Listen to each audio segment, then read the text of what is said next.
আসসালামু আলাইকুম, সবাইকে স্বাগত।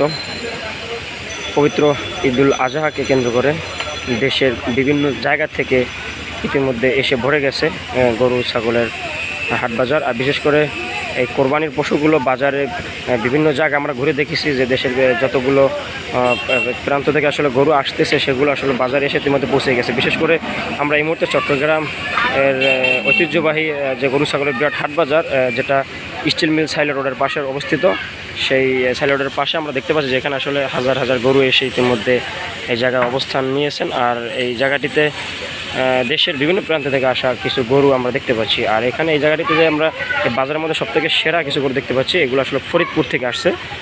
যদি দেখতে পাচ্ছেন এগুলো আসলে ফরিদপুর থেকে আগত এই গরুগুলো। তো এই বড় গরুটি আসলে তারা 5.5 লাখ টাকা আসলে চাচ্ছেন। তো এখনও আপনারা এই গরুগুলোর দায়িত্ব কি আপনার? এখন পর্যন্ত একটা বিক্রি করা হয়েছে? বিক্রি করা হয় না? আচ্ছা, কতগুলো গরু আনছেন এই পর্যন্ত? 15টা গরু আনছেন।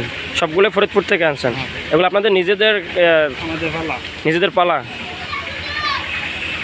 যাক, ধন্যবাদ। আমাদের এক ভাই যিনি সাক্ষাৎকার দিলেন যে এই গরুগুলো তাদের নিজেদের হাতে পালা। আসলে সেই প্রায় 15টা গরু তারা এখানে নিয়ে আসছেন। এখন পর্যন্ত বিক্রি হয় নাই, তবে সামনে যেহেতু বেচা বিক্রির সময় আরও আছে, তো আশা করি আশাবাদ যে এই গরুগুলো আসলে এখান থেকে বিক্রি হয়ে যাবে, যেহেতু এই গরুগুলো দেখতে অনেক সুন্দর এবং তাছাড়া মুঠম এবং ভালো স্বাস্থ্য আছে। আর এই গরুগুলো অনেক বড় আছে, হয়তোবা আশাবাদ যে গরুগুলো দ্রুত বেচা হয়ে যাবে। আর এদিকটা আমরা দেখতে পাচ্ছি, এদিকে ছোট বড় মাঝারি আকারের গরু রয়েছে।